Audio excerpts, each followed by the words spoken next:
عشق کی بدولت مجھے بسم اللہ الرحمن الرحیم.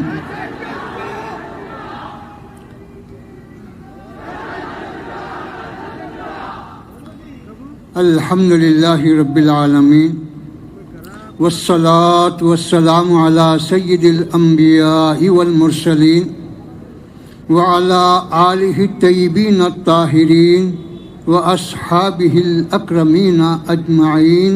اما بعد. بزرگان ملت، برادران عزیز،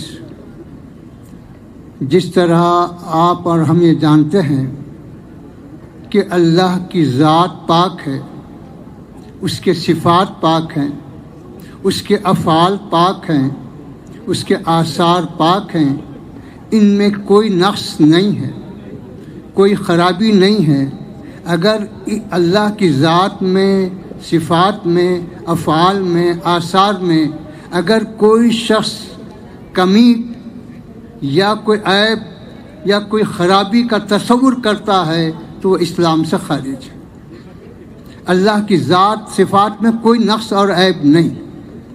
اسی طرح میرے بزرگوں اور دوستوں، مخلوق میں حضور پاک علیہ الصلاۃ والسلام کی وہ ذات اقدس ہے کہ جن کی ذات میں، صفات میں، افعال میں اور آثار میں کوئی نقص اور عیب نہیں ہے.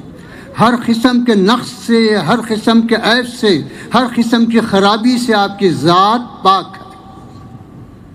اگر کوئی اس میں نقص محسوس کرتا ہے یا کوئی عیب ڈھونڈتا ہے تو وہ اسلام سے خارج ہے، اسلام سے اس کا کوئی تعلق نہیں. اسی لیے رسول پاک کہتے ہیں، پاک کا مطلب یہ ہے کہ ہر نقص سے پاک ہے، ہر عیب سے پاک ہے، ہر خرابی سے پاک ہے. قرآن پاک اس لیے کہتے ہیں کہ قرآن ہر نقص سے، عیب سے پاک ہے، اور اللہ کی ذات کو بھی پاک کہتے ہیں کیونکہ اللہ کی ذات بھی پاک ہے. تو میرے بزرگوں اور دوستو، جس طرح آپ کی ذات، آپ کے صفات، آپ کے افعال اور آپ کے آثار پاک ہیں، اسی طرح وہ تمام چیزیں بھی پاک ہیں جو آپ سے نسبت رکھتی ہیں. آپ کی امت، آپ کے اہل بیت، آپ کے صحابہ، آپ کا مقام مدینہ پاک، آپ کا مقام مکہ، یہ بھی پاک ہے. کوئی مدینہ کو بھی ناپاک نہیں بول سکتا، بلکہ اس میں کوئی عیب بھی ڈھونڈ نہیں سکتا. حالانکہ مدینہ پاک زمین کا حصہ ہے، مکہ مکرمہ بھی زمین کا حصہ ہے، لیکن وہاں بھی کوئی نقص اور عیب تلاش نہیں کر سکتا. اگر کرتا ہے تو ایمان کے خلاف ہے. اسی طرح میرے بزرگوں اور دوستو، آپ کی شریعت وہ بھی نقص سے پاک ہے، عیب سے پاک ہے. آپ کو جو کلام دیا گیا وہ بھی نقص اور عیب سے پاک ہے. قرآن میں بھی کوئی نقص نہیں، کوئی عیب نہیں. پھر صحابہ آپ کا جو احترام کرتے، صحابہ کو قرآن نے جو تعلیم دی، قرآن نے جو آداب سکھائے، کیا سکھائے؟ بتلایا گیا کہ لوگ آپ کے مکان پر آ کر آپ کو آواز دیتے ہیں تاکہ آپ ان کی آواز سن کر باہر تشریف لائیں. قرآن کہہ رہا ہے کہ ان میں سے اکثر نہ سمجھ، ان کا تو فریضہ یہ تھا کہ وہ آپ کے نکلنے تک انتظار کرتے، آواز نہیں دیتے. یہ ادب سکھایا قرآن. پھر اس کے بعد بتلایا گیا، ایک مرتبہ ایک شخص نے کہا، اعدل یا محمد، کہ آپ انصاف کیجئے. حالانکہ بظاہر عدل کا کلمہ ہے اور انصاف کا مطالبہ ہے، بظاہر جو ہے کوئی برا نہیں معلوم ہوتا، لیکن حضور پاک علیہ الصلوۃ والسلام نے فرمایا، علم عادل فمن یعدل. اگر دنیا میں انصاف نہ کروں تو پھر کون کر سکتا ہے انصاف؟ صحابہ جب سنے تو کہا انہوں نے کہ حضور اجازت دیجئے کہ اس کی گردن مار دیں. حالانکہ بظاہر کوئی عیب کی بات نظر نہیں آ رہی، کوئی خرابی کی بات نظر نہیں، لیکن اس میں بھی ایک نقص پوشیدہ کہ حضور سے مطالبہ کیا جائے کہ آپ انصاف کیجئے، یہ بھی عیب ہے. جبکہ کوئی عمل آپ کا انصاف سے خالی نہیں، جبکہ کوئی قول آپ کا انصاف سے خالی نہیں، جبکہ کوئی چیز آپ کی حق اور انصاف سے ہٹ کر نہیں، تو پھر آپ سے مطالبہ کرنا یہ بھی ایک بے ادبی۔ پھر اسی طرح میرے بزرگوں اور دوستوں، انبیاء سابقین میں یہ مثال ملتی ہے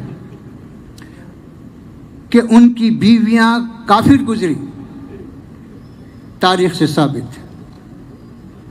کافر ہونا یہ عیب نہیں بتلایا گیا، لیکن کسی نبی کی بیوی بد اخلاق نہیں گزری، بد کردار نہیں گزری، یہ تاریخ شاہد ہے۔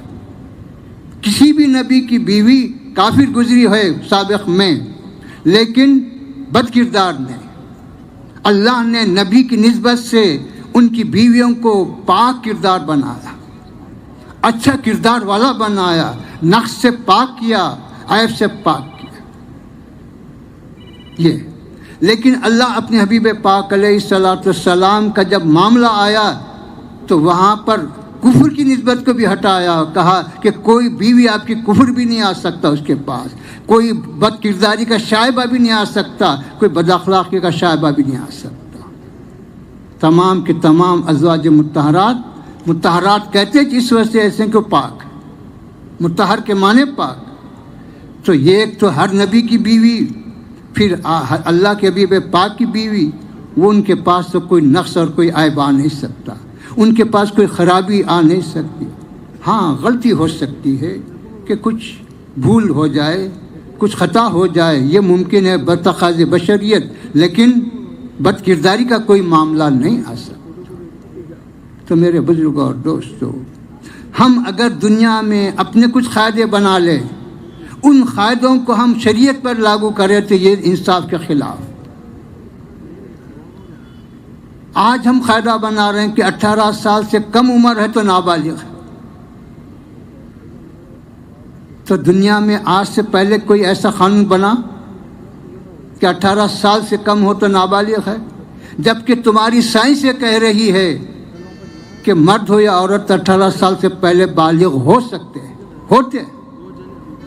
طب کہہ رہا ہے، سائنس کہہ رہی ہے کہ 18 سال کے قید یہ ابس قید۔ تم قانونی طور پہ بول لو، لیکن فطری طور پر، حقیقت کے طور پر بالغ ہونے کے لیے 18 سال نہیں۔ شریعت بھی کہہ رہی، شریعت بھی وہی حکم دے رہی ہے۔ اور شریعت جو کہتی ہے، کیا کہتی ہے کہ لڑکی 9 سال، کم سے کم 9 سال میں بالغ ہوتی، لڑکا کم سے کم 12 سال میں بالغ ہوتا۔ اور علاقے کی وجہ سے، موسم کی وجہ سے، غذاؤں کی وجہ سے اس میں فرق آتا ہے۔ اس کو کوئی مسئلہ نہیں بنایا جا سکتا، یہ فطرت انسانی ہے، اور فطرت انسانی کو بدلنا کسی انسان کے بس کی بات نہیں، یہ قدرت کے ہاتھ میں، قدرت جو چاہتی ہے وہی فطرت دیتی ہے۔ تو میرے بزرگوں اور دوستوں، حضور پاک علیہ الصلاۃ والسلام کے ازواج مطہرات میں حضرت عائشہ صدیقہ رضی اللہ تعالی عنہا وہ بیوی ہیں کہ جن کا انتخاب آپ کی زوجیت کے لیے اللہ کی جانب سے ہوا۔ حضور پاک علیہ الصلاۃ والسلام کا ارشاد ہے، اے عائشہ، ایک فرشتہ ریشم کے کپڑے میں ایک فوٹو لایا، بتایا مجھے، وہ کھولا دیکھا تو وہ تمہاری تصویر تھی، اور فرشتے نے کہا کہ یہ آپ کی ہونے والی بیوی ہے۔ تو اس پر حضور پاک علیہ الصلاۃ والسلام نے فرمایا، اگر یہ اللہ کی جانب سے ہے تو یمضی، اللہ اس کو پورا کرے گا۔ تو یہ انتخاب کسی انسان کا نہیں تھا، یہ اللہ کا انتخاب تھا۔ اللہ کے انتخاب پر حرف لگانا، اللہ کے انتخاب پر عیب لگانا، یہ اللہ پر عیب لگانا ہے، یہ اللہ کے اوپر جو ہے عیب جوئی کرنا ہے، عیب گوئی کرنا ہے۔ تو میرے بزرگوں اور دوستوں، آج جو دریدہ دہنی اور اس طرح کی جو بیہودہ باتیں، یہ بیہودہ حرکتیں کی جا رہی ہیں، میرے بزرگوں اور دوستوں، ہم کو کسی سے مروب ہونے کی ضرورت نہیں، کسی سے متاثر ہونے کی ضرورت نہیں ہے کہ نہیں صاحب 16 سال تھے 6 لکھ دیے، 9 سال تھے 19 تھے 9 لکھ دیے۔ اگر 9 مانتے ہیں تو کیا بگاڑتا، 6 مانتے ہیں تو کیا بگاڑتا کہ قانون تمہارے گھر کا تو نہیں، انصاف تمہارے گھر کی بات تو نہیں ہے۔ جس کو خدا قانون کہے وہ قانون ہے، خدا جس کو حق ہے وہ حق ہے، تم جس کو حق ہے وہ حق نہیں ہوتا۔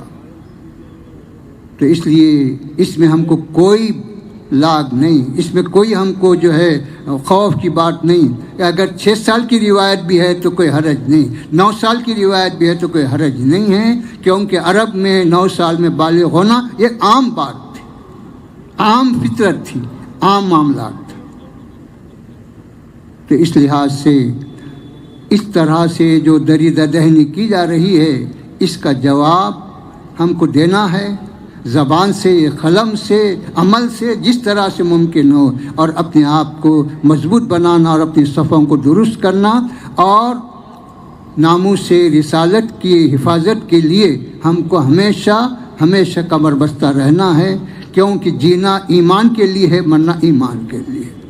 حضور کی عظمت اور حضور کی محبت ہی تو اصل ایمان ہے۔ اللہ سبحانہ و تعالیٰ پہلے ایمان کا حکم نہیں دیا، بلکہ پہلے اپنے نبی کی محبت دل میں ڈالا۔ جب محبت ہوتی تو ایمان آتا، پہلے ایمان آنے کے بعد محبت نہیں آتی، پہلے محبت آتی بعد میں ایمان آتا۔ تو اس لیے نبی کے کردار کو اعلان نبوت سے پہلے جو ہے سنوارا، قوم کے سامنے پیش کیا کہ نبی کا کردار کیسا ہے، ان کی جو ہے سیرت کیسی ہے، ان کے اخلاق کیسے ہیں، ان کی خوبیاں کیسے، ان کے کمالات کیسے ہیں، جس کو دیکھ کر لوگ صادق و امین کہنے لگے اور آپ کی ذات گرامی سے محبت ہونے لگی۔ اس کے بعد ایمان کے لیے آگے بڑھے۔ اللہ سے دعا ہے کہ پروردگار تو قادر مطلق ہے، تو ہر فرعون کا جواب دیا، ہر فرعون کا سر نیچا کیا، اور یہ قیامت تک تیری سنت ہے، یہ تیری عادت ہے کہ ہر فرعون کو تو ذلیل کرتا ہے، اور ہم سے ہمارا معروضہ یہی ہے کہ اس زمانے کے جو فرعون ہیں ان کو تو ذلیل کر، مسلمانوں کو عزت و آبرو سے نواز، اور ہمارے حضور پاک علیہ الصلوۃ والسلام کی عزت و ناموس پر جو دریدہ دہنی کی جا رہی ہے۔ ہم تو کمزور ہیں، ہم تو ناتواں ہیں، لیکن تو قادر مطلق ہے، تو اپنی قدرت کاملہ سے اس کا انتقام لے۔ صلی اللہ تعالی علی خیر خلقہ و نور عرشہ و علی آلہ الطیبین و اصحابہ الاکرمین اجمعین برحمتہ۔